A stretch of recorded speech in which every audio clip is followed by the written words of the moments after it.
di antara profesi yang paling bias gender itu memang penghulu ya. Nah, nggak ada perempuannya. Yang saya hormati, saya banggakan.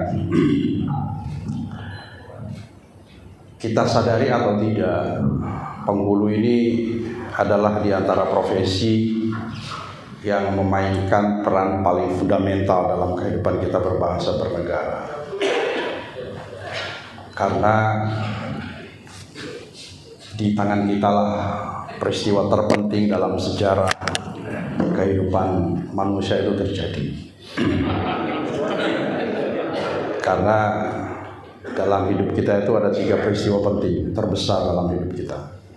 Pertama adalah peristiwa kelahiran, kedua peristiwa kematian, dan yang ketiga peristiwa pernikahan. Itu peristiwa yang paling agung, ya, paling sakral, paling monumental, paling historik, paling the most celebrated activities, ya, paling banyak dipestakan, diselebrasi dan seterusnya. Dan kita semua adalah pelakunya, pelaku utamanya. Tanpa kita semua tidak akan terjadi itu. Bahkan saya sering mengatakan bahwa kekhalifahan seseorang itu tidak sempurna sebelum melaksanakan pernikahan. Karena lewat tangan-tangan kita inilah generasi kemanusiaan bisa berlanjut. Tanpa kita tidak ada generasi berikutnya, ya enggak sih? Jadi kita itu luar biasa sesungguhnya. Pertanyaan saya adalah sejauh mana urgensi, signifikansi profesi itu terefleksi dalam pemaknaan kita terhadap profesi itu sendiri. Sejauh mana kita mendalami, meresapi, memaknai, menghargai profesi itu, peristiwa atau profesi yang sangat penting itu. Ini tantangan kita. Gapnya saya kira di sini yang menjadi tantangan bagi kita semua. Teman-teman yang saya hormati, Indonesia ini punya visi, punya mimpi untuk mewujudkan Indonesia Emas 2045. Tanpa penghulu tidak mungkin ini bisa terwujud. Mungkin orang kurang menyadari, dan kita harus memberikan penyadaran kepada orang bahwa penghulu itu adalah profesi yang memainkan peran sangat sentral untuk mewujudkan visi emas 2045. Kenapa? Karena semuanya berawal dari keluarga. Generasi berkualitas, bermutu, golden generation itu hanya bisa terwujud lewat keluarga. Lembaga pendidikan tidak bisa berhasil tanpa di backup oleh institusi keluarga yang kuat. Kalau kita ke negara maju, Anda ke Jepang, di Finland, di Eropa atau di Amerika, peran institusi keluarga dalam membentuk baik karakter maupun Weltanschauung atau philosophy of life setiap orang, itu keluarga punya peran paling fundamental. Dan di sini penghulu bisa memainkan peran itu sebenarnya. Jadi kita tidak hanya menikahkan orang, tapi tugas utama kita adalah membentuk keluarga yang kuat, keluarga yang kokoh. Kita harus mengambil porsi terbesar, mengambil bagian paling penting untuk mewujudkan keluarga-keluarga yang powerful, yang strong, yang kuat, yang kokoh, unshakable. Karena sekali lagi, penghulu itu bermain di hulunya. Jadi kalau penghulu gagal di awal, sampai terakhir itu pasti gagal. Ini orang kurang sadar nih. Masyarakat kadang-kadang tidak tahu peran penghulu. Jadi ketika orang menyebut penghulu, bayangannya itu adalah menikah. Seakan-akan penghulu itu tugasnya hanya menikah saja, menikahkan saja. Padahal di antara tugas fundamentalnya itu adalah membangun institusi keluarga. Dan sekali lagi bahwa ketahanan bangsa kita itu sangat tergantung dari ketahanan keluarga. Nah, tantangan kita adalah bagaimana mempersiapkan keluarga-keluarga yang kokoh, keluarga-keluarga yang kuat, yang bisa melahirkan generasi-generasi bermutu, generasi berkualitas. Nah, Bapak Ibu, ini selalu ada ibu-ibu keluar nih. Bapak-bapak sekalian, teman-teman yang saya hormati, oleh karena itu kita harus melakukan shift of paradigm. Kita harus merubah paradigma kita. Pertama, penghulu harus menghargai profesinya, harus mencintai profesinya, harus bangga dengan profesinya, harus menunjukkan bahwa profesi itu adalah profesi yang dilakoni dengan penuh keikhlasan, kecintaan, ada genuineness, ada otentisitas, ada menjalani profesi itu betul-betul sebuah refleksi terhadap passion yang disukai, dinikmati oleh teman-teman. Itu pertama dulu, kita harus bangga dulu. Kita harus mencintai profesi kita, karena sekali lagi saya sering mengatakan bahwa kecintaan kita terhadap profesi kita itu berkorelasi signifikan dengan kinerja kita. Kalau kita cinta profesi ini, kinerja kita pasti bagus. Karena saat kita cinta kepada profesi, maka kita akan melakukan langkah-langkah inovatif, kreatif yang tidak berbatas waktu, tidak berbatas anggaran, tidak berbatas apapun. Kita melakukannya dengan penuh kesenangan. Jadi saya ingin mengajak kita semua, teman-teman sekalian, para penghulu, saya ingin kita bersama-sama secara sinergis, kolaboratif, saya dan Bapak Ibu sekalian, kita ingin profesi ini diketahui, dikenal, dihargai, dihormati oleh komunitas kita, oleh pandangan masyarakat secara umum. Dan sekali lagi itu hanya bisa terwujud kalau kita sendiri bisa menghargai profesi kita itu. Kemudian kita merefleksikan sebuah kualitas terhadap tugas yang kita lakukan. Nah, Bapak Ibu sekalian yang saya hormati, sekarang ini tantangan keluarga Indonesia masih banyak sekali. Tantangan makro keluarga Indonesia itu sangat besar. Saya kalau cerita tentang angka perceraian, cerita tentang pernikahan dini, cerita tentang stunting, cerita tentang kekerasan dalam rumah tangga, dan lain-lain, ini hal yang bagi teman-teman tentu tidak asing, karena itulah pekerjaan kita sehari-hari. Tapi sekarang sekali lagi, profesi kita akan dihormati, dihargai, baik oleh masyarakat, oleh pemerintah, oleh seluruh stakeholders kita, ketika profesi kita ini betul-betul bisa memberikan dampak pada masyarakat. Sebesar apa dampak yang kita berikan? Mungkin ada yang bilang, wah ini besar sekali dampaknya karena dengan menikah orang bisa berkeluarga, tapi tidak hanya sekedar itu. Bagaimana institusi profesi kita ini betul-betul berkontribusi fundamental dalam meng-create keluarga masyarakat yang kokoh, yang kuat. Nah, Bapak Ibu sekalian, sekarang saya ingin mengajak kita untuk melihat peran penghulu dan KUA ke depan. Apa peran KUA? Kita selalu mengatakan KUA ini ujung tombak dalam memberikan layanan kepada masyarakat. Itu betul sekali. Tetapi saya yakin bahwa energi kita masih cukup besar. Potensi kita masih bisa lebih besar lagi daripada apa yang selama ini kita berikan kepada masyarakat. Kita bisa berkontribusi lebih bagus lagi. Sekali lagi saya terus mengatakan kita harus melangkah dari awal dengan menunjukkan bahwa profesi ini bergengsi. Profesi ini keren. Makanya secara teknis sangat sederhana saya sering menyampaikan bahwa teman-teman penghulu itu ketika berada di acara pernikahan itu harus merasa bahwa mereka adalah orang yang paling penting di situ. Karena tanpa kehadiran kita tidak ada yang bisa terjadi. Dan oleh karena itu kita jangan hanya kita yang merasakan itu, tapi masyarakat juga harus merasakan itu. Bagaimana masyarakat merasakan bahwa penghulu ini adalah orang terpenting dalam peristiwa acara itu.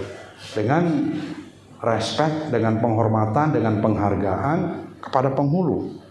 Tetapi sekali lagi ini tidak bisa terjadi kalau kita sendiri tidak menunjukkan karakter, menunjukkan performance, menunjukkan refleksi kita dalam melaksanakan tugas itu dengan bagus. Makanya secara teknis saya sering menyarankan teman-teman penghulu itu kalau ke peristiwa pernikahan itu bukan hanya dia paling penting, tapi juga harus paling keren di situ. Penampilannya harus paling bagus. Jadi harus berpenampilan paling bagus. Kenapa? Karena kalau penampilan kita tidak keren ya, tidak maksimal, orang biasanya melihat dari orang yang melihat penampilan itu sebagian besar masyarakat kita.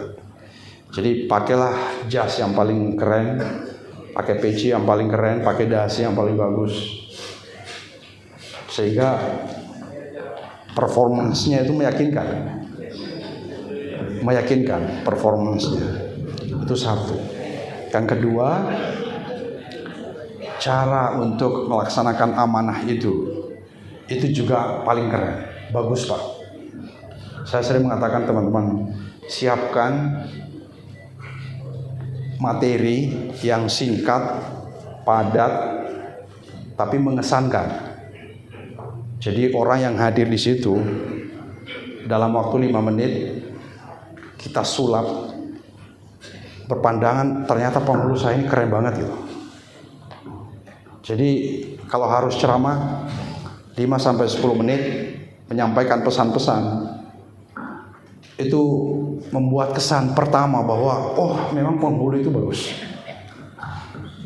Fasih bacaannya, materi ceramahnya, tausiah pernikahannya bermutu, berbobot, penampilannya juga bagus.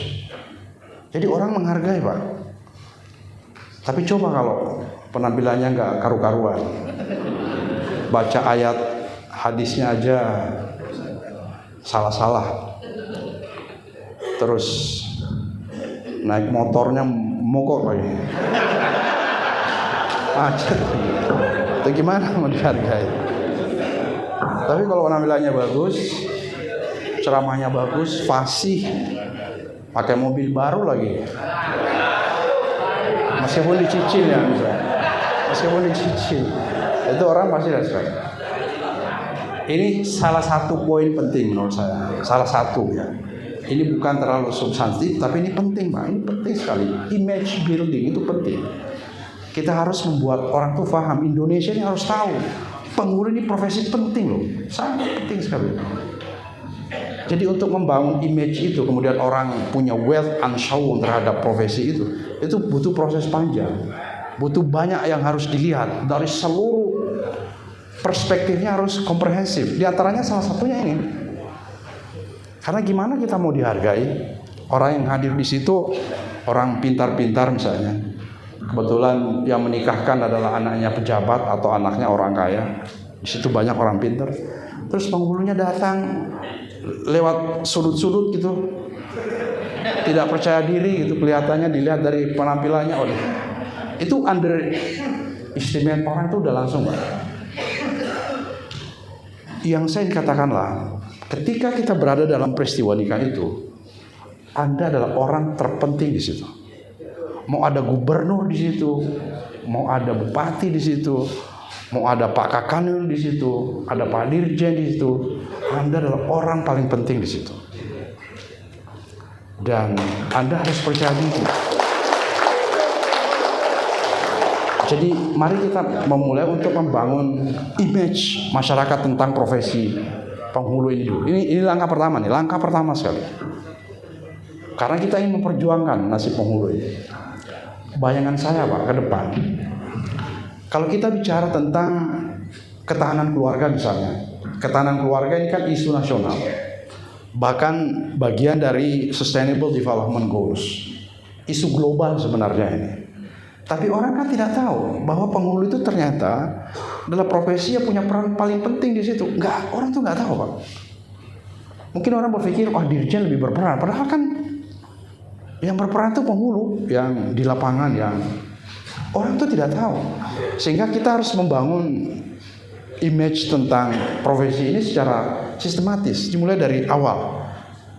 Bayangan saya, penghulu itu, apalagi nanti penghulu madya, penghulu utama, ketika ada seminar, baik itu regional, nasional, internasional, tentang stunting, tentang ketahanan keluarga, ya, tentang perceraian anak, perkawinan anak dan sebagainya, yang tampil sebagai narasumber utama itu penghulu, Pak. Itu bayangan saya, imajinasi saya itu. Yang tampil sebagai pembicara utama itu adalah penghulu. Jangan dirjen terus yang bicara. Dirjen ini kan gayanya aja ini. Ada diskusi konferensi internasional di Kementerian Pemberdayaan Perempuan dan Anak misalnya. Ada di Menko PMK, ada di BKKBN. Semua bicara tentang keluarga. Yang diundang siapa? Ya paling Kementerian Agama diundang. Saya ingin, atau akademisi, profesor yang kadang-kadang merasa lebih tahunya itu lebih tinggi daripada pengetahuannya sendiri. Benar, Pak? Penghulu itu adalah orang lapangan yang paling tahu, seharusnya paling tahu, yang paling paham tentang dinamika keluarga, apa yang terjadi di tengah-tengah masyarakat. Yang paling paham itu penghulu.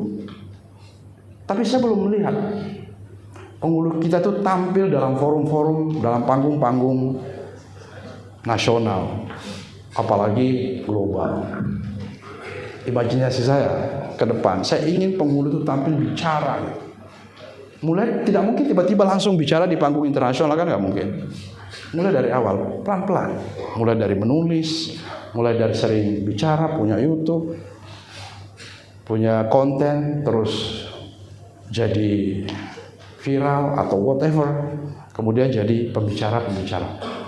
Diskusi tentang ketahanan keluarga ini nasional, Pak. Luar biasa. Saya setiap tahun, saya itu diundang untuk narasumber di Eropa, Amerika, terkait dengan agama dan pencapaian SDGs. The role of religion in accelerating the achievement of Sustainable Development Goals. Setiap tahun di Eropa, di Amerika, di Jerman, di mana-mana. Saya bicara tentang ketahanan keluarga, bicara tentang filantropi Islam dan lain-lain. Saya selalu bilang, kenapa sih saya terus itu? Padahal saya punya pasukan luar biasa besar, penghulunya itu banyak banget. Jadi itu, Pak, tolong keep in mind bahwa penghulu jangan bercita-cita hanya paling banter mencatat peristiwa nikah atau bimbingan catin. Udahlah, puas di situ, jangan. Bapak punya peluang. Nah, saya agak sedih kemarin dapat laporan dari Direktorat KUA. Ternyata kuota untuk formasi penghulu madya dari 3.000 lebih formasinya nasional, ternyata yang tercapai hanya 900-an, Pak. Jadi ada peluang untuk jadi penghulu madya, tapi itu tidak terpenuhi. Kenapa? Alasannya sederhana, karena banyak penghulu yang tidak tertarik. Karena kalau harus menjadi penghulu madya, dia harus pindah dari KUA satu ke KUA yang lain. Udah saya bilang sayang sekali ya. Penghulu itu, Pak, cita-citanya harus jadi penghulu utama. Jadi begitu Anda diangkat jadi penghulu, cita-cita Anda adalah harus jadi penghulu utama. Sama dengan dosen. Begitu dosen diangkat jadi dosen, maka cita-citanya harus jadi profesor. Kalau ada dosen tidak bercita-cita jadi profesor, itu dosen marginal. Benar. Sama kalau ada penghulu yang cita-citanya hanya tidak ingin jadi penghulu utama, itu penghulu yang marginalized. Jadi cita-cita untuk itu, Pak. Dan tadi itu bayangan saya adalah ketika sudah menjadi penghulu utama, maka tugas-tugasnya saya ingin melihat penghulu kita mengisi ruang-ruang diskusi di berbagai level, di berbagai tingkatan. Dan oleh karena itu ya memang tidak ada pilihan. Kita harus terus mengupdate pengetahuan kita, ilmu kita. Akumulasi pengetahuan harus dilakukan. Harus belajar dari aturan, regulasi. Kalau kita bicara tentang regulasi, penghulu mestinya lebih tahu. Bicara tentang apa yang terjadi dinamika masyarakat, kenapa terjadi pernikahan dini, kenapa terjadi perceraian. Yang paling tahu harusnya penghulu, karena penghulu yang memberikan intervensi. Jadi sebenarnya tinggal di format sedikit aja menjadi profesi yang menarik. Jadi sekali lagi Bapak Ibu sekalian, saya ingin mengajak kita semua, mari kita berikhtiar, kita sinergi untuk meng-create profesi ini menjadi profesi yang prestisius, menjadi presise yang berkelas. Berkelas bukan hanya di kecamatan, berkelas. Kalau di kecamatan kan sudah berkelas semua nih, ya kan? Penghulu kan di level kecamatan saya kira cukup terhormat ya. Ya nggak sih? Terhormat kan? Laporan yang saya dengar sih begitu. Nggak tahu faktanya di lapangan seperti apa. Jadi, tapi tidak hanya sampai di level itu. Harus supaya apa? Supaya peran kita, kontribusi kita dalam proses berbangsa bernegara itu lebih besar, lebih fundamental. Bapak bisa memberikan masukan, bisa memberikan arahan, bahkan dalam arah pembangunan agama ke depan. Jadi cita-cita itu harus terus ada di kita. Nah, Bapak Ibu sekalian, mimpi saya adalah saya ingin kita ini punya penghulu utama. Sampai sekarang sejak Indonesia merdeka belum ada penghulu utama. Dan itu saya bilang ke Pak Direktur, ini yang gagal bukan penghulu, tapi yang gagal ini Kementerian Agama. Kenapa Kementerian Agama belum punya penghulu utama? Padahal penghulu ini termasuk profesi yang tertua di negeri ini. Ya kan? Sejak Indonesia merdeka, sebelum Indonesia merdeka penghulu sudah ada kan? Atau bahkan sejak manusia lahir sudah ada penghulu gitu. Tapi belum ada penghulu utama. Nah, kita sedang memperjuangkan formasinya di Kemenpan. Saya bilang kepada Direktur, siapkan orangnya, diberi afirmasi, dikondisikan agar mereka bisa menjadi penghulu utama. Ketika mereka jadi penghulu utama, tugasnya ya bukan, saya kira tidak lagi mencatat peristiwa nikah itu. Mungkin nanti mereka menjadi koordinator, mengisi ruang-ruang diskusi, kesana kemari dan seterusnya. Karena isu yang diemban oleh penghulu itu adalah isu nasional, bahkan isu global, sangat terkait dengan kualitas kehidupan manusia sesungguhnya. Jadi Bapak Ibu sekalian, mohon ini menjadi perhatian kita bersama. Terakhir Bapak Ibu sekalian, arah pembangunan KUA ke depan. Revitalisasi KUA yang kemarin kita bangun, kita teruskan. Kita akan lanjutkan dengan melakukan intensifikasi dan ekstensifikasi. Dengan satu penambahan aksentuasi yang menurut saya sangat penting dan mohon kerjasama kita bersama. Saya ingin ke depan KUA ini akan menjadi salah satu sentra pengembangan ekonomi umat dengan mengkapitalisasi potensi yang ada di KUA. Contohnya, kita akan menjadikan KUA kita ini sebagai wakil-wakil nazir wakaf uang. Jadi ada program prioritas yang sejak Pak Menteri baru ini sampai tadi saya masih diskusi di mobil. Saya bilang, Pak Menteri, potensi wakaf uang Indonesia itu 180 triliun setiap tahun. Tetapi ini belum terkapitalisasi secara memadai karena belum ada gerakan masif, sistematis yang kita ambil. Dulu saya pernah launching. Waktu pertama saya diangkat jadi Dirjen Bimasi selama kira-kira 2 minggu. Saya meluncing wakaf uang di Jakarta, diikuti oleh Kanwil se-Indonesia, Kemenak, dan dalam waktu kurang dari 10 hari terkumpul uang 4,6 miliar. Tapi setelah itu teman-teman Kanwil bilang, Pak Dirjen, coba bisa nggak itu dikelola di daerah aja, nggak usah di pusat. Oh siap, saya bilang, lebih bagus lagi biar saya nggak repot di pusat. Ternyata setelah saya serahkan ke daerah, ternyata tidak jalan. Uang yang tadi 4,6 miliar ini Pak, yang kita kumpulkan kurang dari 10 hari, sampai sekarang uangnya masih ada dan diinvestasikan. Hasil investasinya kita bantu anak-anak miskin, kita bantu beasiswa, kita berikan bantuan kepada yang membutuhkan. Saya membayangkan Pak, kalau ada gerakan masif seluruh Indonesia, para penghulu, para penyuluh, guru, dosen, ASN Kemenag mengajak masyarakat untuk berwakaf uang, saya yakin akan menjadi sebuah instrumen yang sangat powerful untuk meningkatkan kualitas kehidupan umat beragama dan bangsa Indonesia secara umum. Bapak Ibu, kalau saya tanya di ruangan yang ada di sini, kira-kira kalau diajak untuk berwakaf 100.000 setahun, itu berat apa enggak?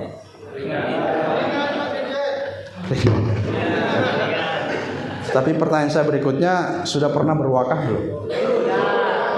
Bukan, belum kan? Nah itu dia.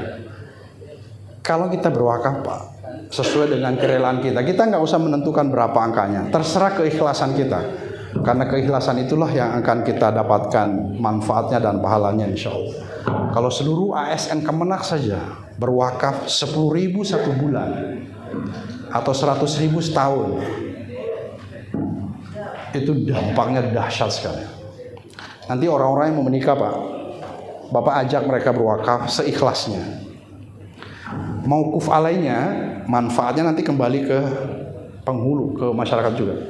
Sekarang kita siapkan instrumennya, nanti bisa diidentifikasi dari kabupaten Wajo misalnya, berapa wakafnya, kembalikan manfaatnya ke Wajo, kembalikan manfaatnya ke Maros dan seterusnya. Tapi pokoknya diinvestasikan dan itu terjamin keabadiannya sampai kiamat. Uang yang kita berikan, kita wakafkan, pahalanya mengalir dan tidak pernah berkurang, karena wakaf itu tidak boleh berkurang berapapun. Jadi dulu Pak, teman-teman yang berwakaf yang terkumpul 4,6 miliar itu 5 tahun yang lalu, itu sekarang masih ada dan manfaatnya sudah banyak. Padahal mungkin waktu itu kita hanya berwakaf 10.000, 20.000, tapi dampaknya masih ada.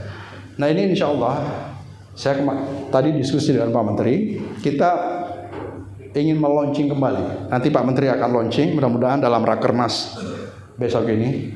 Nanti coba kita gerakan bersama-sama Pak, supaya masyarakat yang ada di sekeliling kita, orang-orang miskin yang tidak mampu, yang ada di KUA sekitar kita itu bisa kita bantu. Anak yatim, kaum mustadafin itu bisa kita bantu, padahal tidak terasa yang kita keluarkan itu. Supaya hidup kita juga berkah, kita punya tabungan akhirat, kita bisa bantu kaum yang lemah, yang selama ini kita tidak lakukan, padahal kita punya kemampuan. Dan kita tahu bahwa kewajiban untuk mengentaskan kemiskinan, membantu orang lemah, itu adalah kewajiban setiap orang yang inherent dalam diri kita bagi orang yang mampu. Mudah-mudahan bisa kita wujudkan. Jadi kira-kira ini salah satu program prioritas ke depan. Saya ingin KUA itu berdaya Pak. Kita ingin KUA ini memberdayakan, membantu masyarakat sekitar. Jadi tidak hanya melaksanakan tugas-tugas biasa, which is itu penting dan harus dilaksanakan, tapi juga suatu saat imajinasi saya adalah KUA menjadi tempat masyarakat kita datang untuk mendapatkan bantuan dan KUA bisa memberikan bantuan. Insya Allah itu bisa kita wujudkan. Itu kira-kira salah satu rencana pembangunan KUA kita, di samping revitalisasi KUA kita teruskan. Saya kira itu Bapak Ibu sekalian, karena saya harus ke Jakarta. Tadi saya mengajak Pak Menteri ke sini di mobil, cuma pesawat beliau jam 12. Jadi sama sekali tidak memungkinkan, dan saya ceritakan tentang apa itu APRI dan bercerita bahwa sedang berkumpul para penghulu kita se-Sulawesi Selatan, kecuali beberapa yang tidak hadir, mayoritas hadir di sini. Dia ingin sekali hadir tetapi sangat tidak memungkinkan karena jam 3 waktu Jakarta ada rapat dengan DPR, sehingga beliau harus terbang. Untung bicara tentang haji, jadi saya tidak harus mendampingi Pak Menteri. Saya kira itu Bapak Ibu sekalian yang dapat saya sampaikan. Nanti kalau ada masalah-masalah teknis, bicarakan saja dengan Pak Kabid. Nanti Pak Kabid sampaikan ke kita. Yang jelas bahwa saya bersyukur karena apa sih namanya itu? Jaspro ya. Jaspro kita sudah ini meskipun belum semuanya ya. Mungkin belum semuanya karena masih ada yang sedang proses. Saya nggak tahu di Sulsel apa semuanya sudah, tapi di tempat lain masih ada yang belum karena masih sedang kita perjuangkan, dan itu betul-betul kita serius Pak. Kita nggak main-main dengan itu. Saya hampir setiap hari saya menerima WA dari penghulu seluruh Indonesia Pak. Dan semua yang WA saya jawab. Tidak ada yang saya tidak jawab meskipun biasa telat. Ya mungkin besok, hari ini di WA, mungkin besok saya baru bisa jawab karena banyak sekali yang harus dilakukan, tapi saya jawab. Dan intinya poinnya adalah supaya Jaspro cepat kira-kira itu poinnya. Jadi berulang-ulang, akhirnya saya buat jawaban standar. Kalau ada yang WA begini, saya jawab begini aja, langsung saya forward aja. Kira-kira itu. Jadi kita terus memperjuangkan, mudah-mudahan kualitas penghulu kita semakin baik. Terima kasih.